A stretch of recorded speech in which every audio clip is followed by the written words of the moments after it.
Prices are creeping up again, and if you're already feeling stretched, this episode is your wake-up call. With new tariffs shaking the economy, now is the time to build a serious emergency fund. Not someday, now. In this episode, we're breaking down what's really going on with inflation, why the old 3-month savings rule won't cut it anymore, and 5 smart, doable ways to start stacking your safety net fast. Because peace of mind, that is the ultimate flex. If you've ever felt behind, overwhelmed, or one unexpected bill away from panic, this episode is for you. Sugar Daddy Podcast, yo. Learn how to make them pockets grow. Financial freedom's where we go. Smart investments, money flow. Hey, babe. What are we talking about today? Today, we are talking about our emergency funds and why we need to get them looking right. Yeah, unfortunately, we are in, I would say, somewhat unprecedented times. Oh my gosh. Every time somebody says that, a unicorn dies. But the focus of the episode today is, as she said, on emergency funds. I would say that this is one of the first steps you should have when it comes to bettering your financial situation. And I would say most people, this is the stuff they don't have in place yet. Yeah, And like what? 1 in 3 Americans can't cover a $400 emergency? I think it's more than that, maybe, but something around there. It's sad. And emergencies constantly are happening, you know? Like, it literally, remember how our parents used to be like, if it's not one thing, it's another. Yeah. It literally is always one thing or another. I mean, it is never ending. Yeah, that's adulting, unfortunately. Oh my gosh, I'm so over it. It's the worst. Yeah, and unfortunately, with the way the economy is working now or not working, I would say that it is actually more important than ever to really focus on making sure that you have an adequate emergency fund.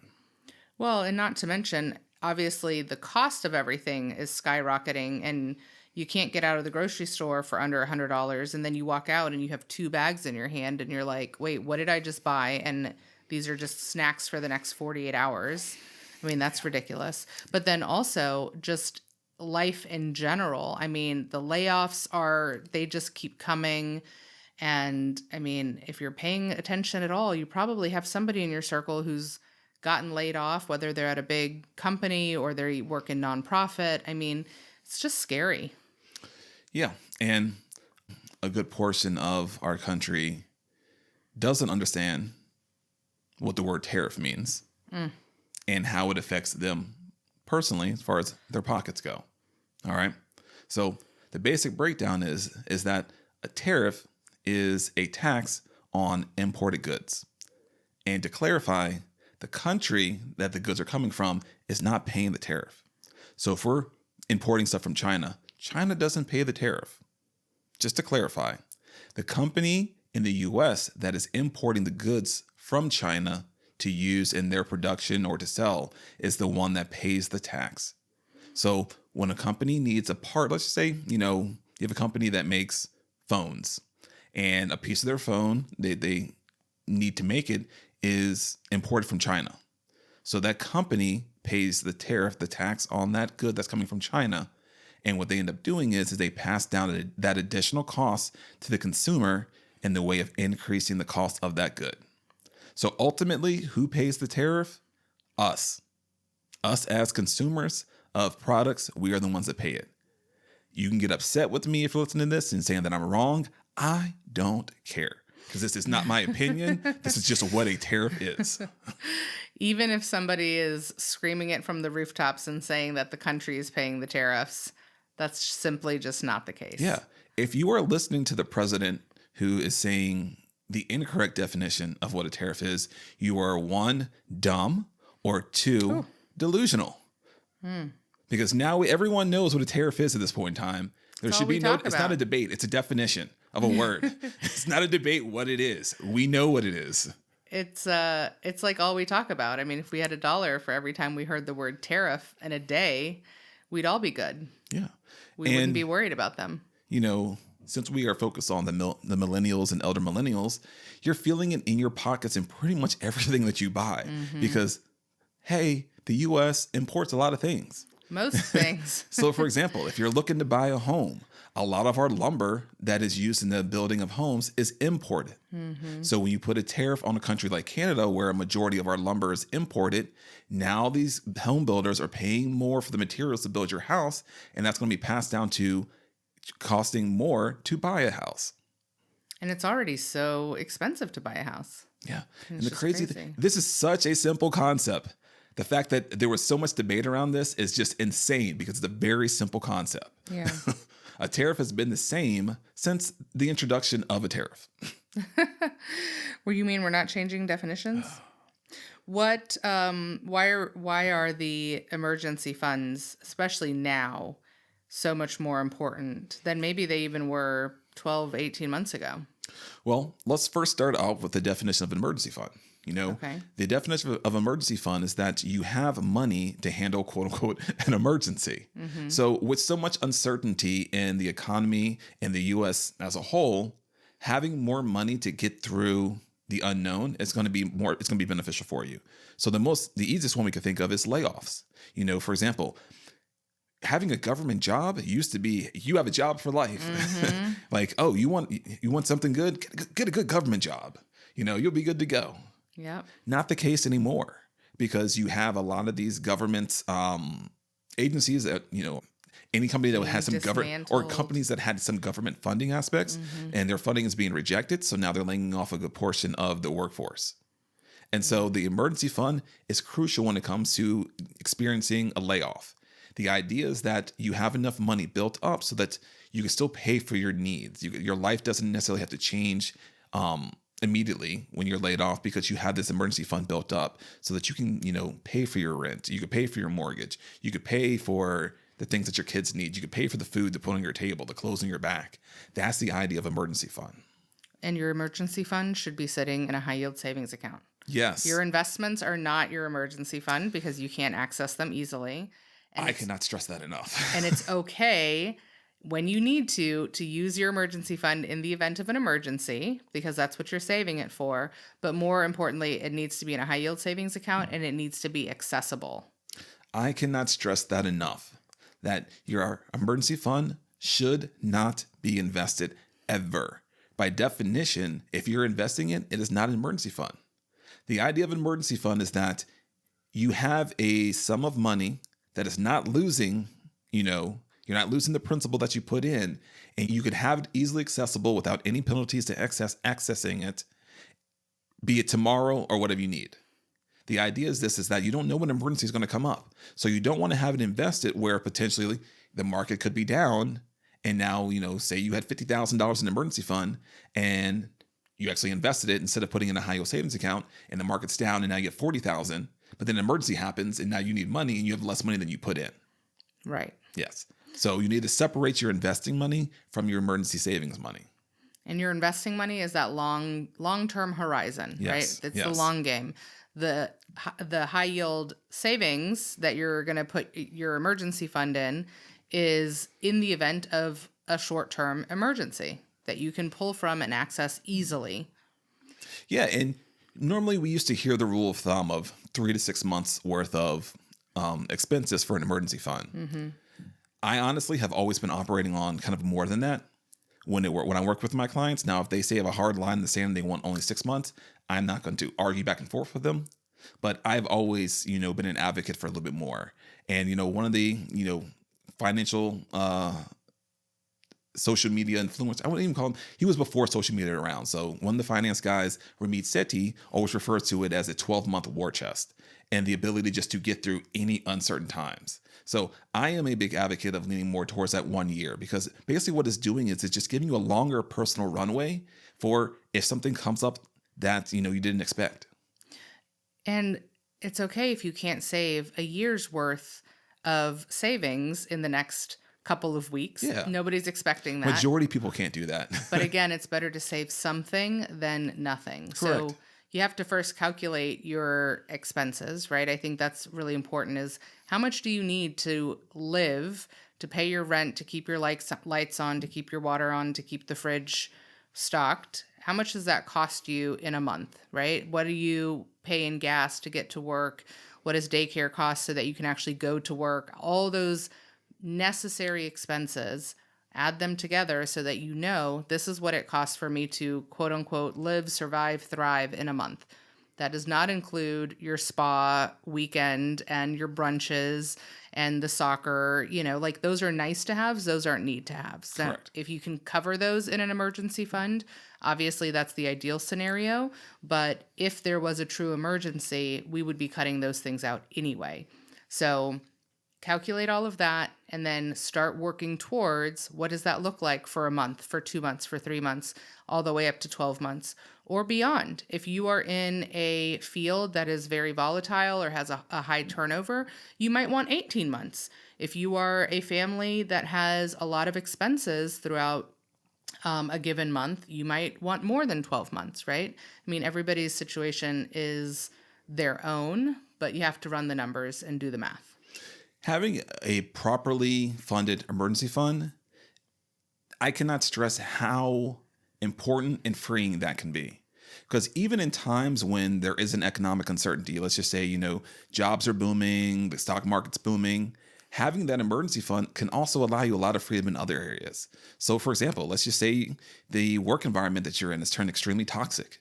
And that is bleeding over into your own personal life, with your family, your spouse, your mental health. Having an adequate emergency fund, I can justify that being an emergency, that you should not be working that job. And even if you don't have another job lined up, you have this emergency fund that can allow you to quit that job and get out of that toxic scenario and find another job. That's why some people call it an FU fund. Yeah. Because you can say, F this, I'm not doing this anymore. I don't need to be in this relationship. I don't need to stay in this environment. And I have money to give me options because, again, it's a tool. And think about how much stress a lot of people carry when it comes to the uncertain. As far as like, oh, I might be laid off. I work in a sector where we do have government funding. I haven't been laid off yet, but I might be laid off. If you have that emergency fund properly funded, I think that it could alleviate not all the stress, because I still think you're going to have some stress of losing your job, but it could definitely alleviate a portion of it, because you know that if that did happen, that you still have money to pay your bills and your life can still continue on. You have a cushion. Yes. It makes a difference. Well, let's talk about the 5 ways people can either boost their emergency fund if it's something that they already have or are actively working on growing, or for the people who are like, I just don't have it. Like, I don't know where I can find extra money. How can they get started? Let's talk about that. Yeah, I would say with the environment that we're in, maybe, being a more focus on the emergency fund and being a little bit more hyper aware of trying to fund it as much as you can and quicker should be a focus. And there are some ways that you can do this. So first and foremost, cut your frivolous spending, all the stuff that you're spending that's just fluff stuff, Uber Eats, some of your subscription services, going to the spa, stuff of that nature that are wants, not needs. Maybe cut some of those, because then that can free up extra money that you could put towards your emergency fund. Right. And again, things are temporary, so you might not have to cancel that subscription forever, but maybe you do it for 4 months. Maybe you go down from 5 subscriptions for TV to 1 subscription. Focus on the one where you watch the most, and everything else you get rid of for the next 6 months. How much money can that put back into your pocket? What subscriptions did you mean to cancel that you haven't canceled? What free trials, turned from free trials into, I forgot to disconnect my credit card, and now you're actually paying for that service.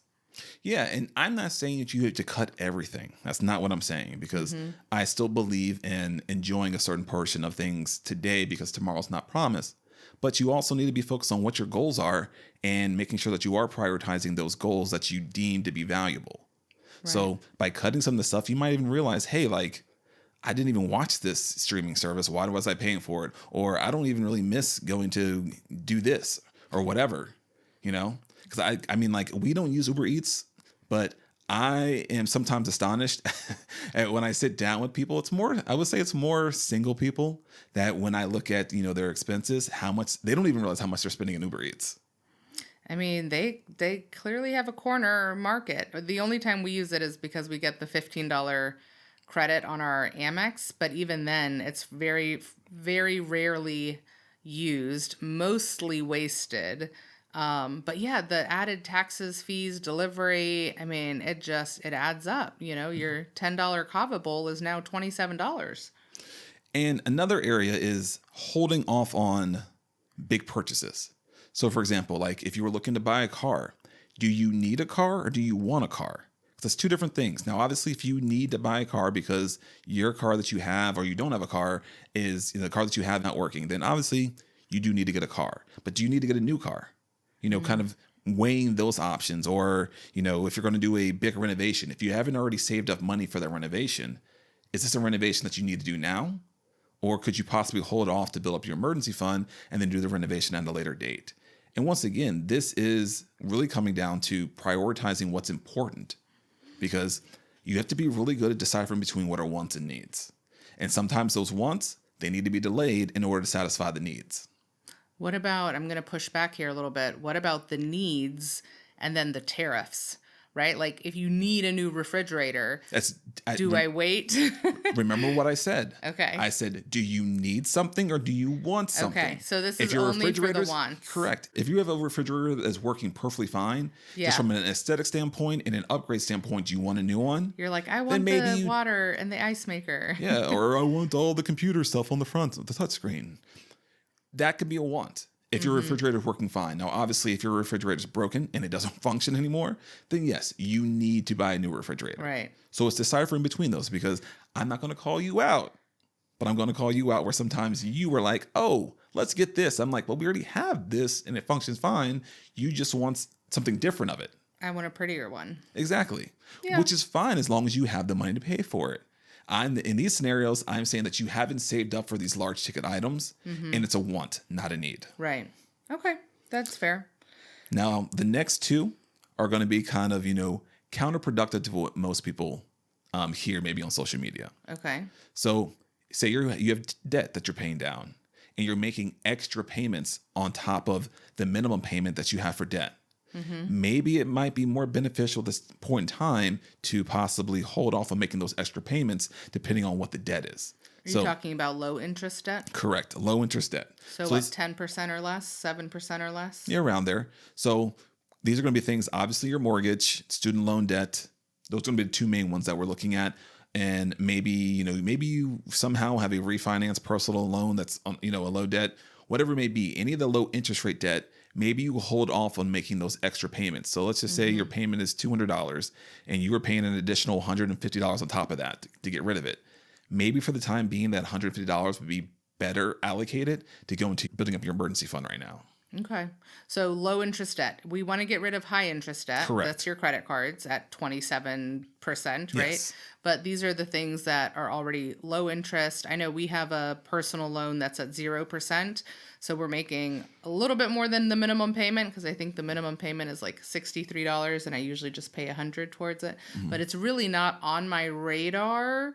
I mean, we have a plan for it, but it's not on my radar when it comes to our overall debts, because right now it's sitting at 0% interest. So, again, you have to know what are you paying? What's the interest? And make a plan for it. Yeah. We've talked about that in previous episodes. And the other area where you could possibly free up some more money to go towards your emergency fund is 401k contributions. So you might think about lowering the amount that you're contributing to your 401k plan and have that money go into your emergency fund. Because you need to remember that the 401k plan is a long-term strategy. But what good is a long-term strategy if you can't make it through tomorrow or the next week? Now, would you recommend that people go lower than their company match, or try to stick with at least their company match, but nothing over? I would try to stick with your company match. So let's just say you're contributing 5% to your 401k plan and your company match is 3%. Maybe you go ahead and lower your contribution to 3% so that you are taking full advantage of that company match and the free money that comes with it. And that additional 2% that you had going into your 401k plan may be better suited to go into your emergency fund. And remember, this is for a time period, because you have a goal of what you're trying to have for your emergency fund. As far as if you're shooting for that 12 month of expenses, that number. So once you reach that number, then you can start allocating that money back to where it was before, as far as, going to your 401k plan, paying off, low interest debt. So you need to have a plan in place and an idea of, I'm contributing this amount. I'm trying to reach this amount. What is that time frame going to look like based upon what I'm contributing? Mm-hmm. So it's temporary. You have to wrap your mind around the fact that this is not forever, but we're making temporary sacrifices so that we can sleep easier at night knowing that we can cover an emergency if and when it happens. And the reality is it's not if, it is when. Yeah. And this is where the strategic financial planning can come into place. So you're not just doing random things and reacting to random things around you.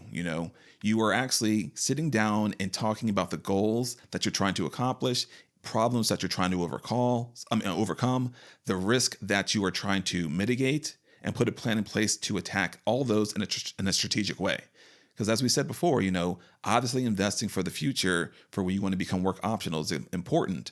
But what would you say is more important, investing for 30 years down the line or getting through a layoff tomorrow? Because I could tell you, if you can't get through a layoff tomorrow, you're not going to have the money to invest for the 30-year period anyways. Yeah, because it all has that ripple effect. Yeah. Because I've said it before, most people, your most valued asset is your ability to bring in a future income. So all the plans and dreams and goals you have in place are often based upon you being able to bring in an income tomorrow. Right. If you could leave somebody listening with a challenge for today, what would it be? Like, what do you want them to walk away with today to help boost the emergency fund, start the emergency fund? What are you thinking? Well, first, what you would need to do is, how much do you already have an emergency fund? Do you already have one set up? All right. And do you have a high yield savings account? Yeah. And is it the 12-month amount that you need? So most people out there, it's probably not going to be that. And that's okay. That is okay, because that's going to be the majority of people. They don't have the adequate emergency fund. But now what we need to do is to figure out how much is 12 months of expenses for us. So figure out on a monthly basis, what are your needs? We're taking out the wants. So, you going to get a massage every month, it's not a necessity for most people. You can live without it. We could debate that Yes. one, but yes. We can live without it for a little bit if needed. Yes. So determine what your 20-month worth of needs is, and then obviously multiply that by 12, and that'll give you the amount that you need as a goal for your 12-month emergency fund. But start small. Mentally, if that number is very large, don't let that paralyze you into saying, well, I can't have $50,000. Like, start with that 1-month goal. Right. Like, I built up start 1 with month. $100. Start with What $1,000. I mean by is that I understand the feelings that can come with seeing such a large number, but you do need to know what you need to hit. Yeah. Because then you're just blindly going forward. So you do need to know what you need to hit, but that's not what you focus on once you know that number. So once you know the 12-month amount, we're not looking at the number anymore. We've already broke it down like, hey, what's the 1-month amount so that we can hit that, the 2-month amount. And you need to also, like I said, look through your budget to see how much you can actually contribute to that account currently today. All right. And then that's when you have the second step where you look at areas that maybe you can cut to build up that emergency fund quicker. Right. Where can you make short-term sacrifices? Where can you find the extra $5, $10, $15 to put into the emergency fund so that that number is growing towards the 12-month savings? And there's one thing that I did kind of leave out, but I do want to mention is that, because this was a situation that happened to us. When Jess got laid off, she essentially had a 6-month severance package. Now, with a large company like what she was at, I think that pretty much that's going to be in place. But I wouldn't always just lean on that severance package because it's not guaranteed. Things like that can get ripped from you pretty easily, and you don't want to be left relying on something that you thought was going to exist and then doesn't. Yeah. So, for example, you don't want to be a person who's like, oh, well, I already know that I have a 6-month severance package. If I get laid off, then I only need 6 months of emergency fund expenses. I wouldn't bank on that because, as you said, a severance package is not guaranteed. Right. It's a nice to have, Yeah. And it's a nice to get, but unless you have that written somewhere in your contract that you're guaranteed a 6-month severance and covered health insurance and, early stock vesting and all these things, I would not count on it. Now, if you end up with, the 12 months of your emergency fund and a 6-month severance, should something happen, Even better. then you should be in good shape. Or maybe you don't end up having to touch your emergency fund and you can only operate off of the severance, which would be the ideal scenario. But you want to plan for the worst and hope for the best. Yes. And don't leave those things up to chance. And, the biggest thing that we also stress here is that you don't have to sit down and do these things all at once and take a 2 or 3 hour time frame at one time to do all this stuff. No, don't do that. Break it down into much more manageable time frames to do. So it makes it a lot easier for you so you don't get stressed and overwhelmed and don't get wore out before you actually accomplish a goal. Because if you try to sit down and do all this at one time, more than likely you're going to get overwhelmed and then you're not going to do anything. Yeah. And then you'll just seize right back up and nothing will get done. So take it in bite-sized little chunks because it can feel overwhelming and we don't want that to be the case. But we do want you to be prepared and we do want you to be intentional about putting something away every week, every month, however you do it. Some people do daily savings challenges, all sorts of things. But just be mindful that really we cannot operate in this day and age without an emergency fund. Hopefully this was helpful. If you have any other tips or tricks in how you've been able to build your emergency fund, please reach out and let us know so that we can share it with our audience. We will link our 2 high yield savings accounts that we use. Well, one of them is a high yield savings account through Ally. The other is a high yield account, technically not a savings account, although you will get around 4% interest, which is nice. But we will link both of those. We personally have money in both of these accounts and we like the interfaces that are online. It's easy to set up and that way we are earning money as it just sits there because it's there for an emergency. But we hope this was helpful. Share this episode with a friend. Leave a review if you have not already. And we thank you for listening. We'll talk to you soon. Sugar Daddy Podcast, yo. Learn how to make them pockets grow. Financial freedom's where we go. Smart investments, money.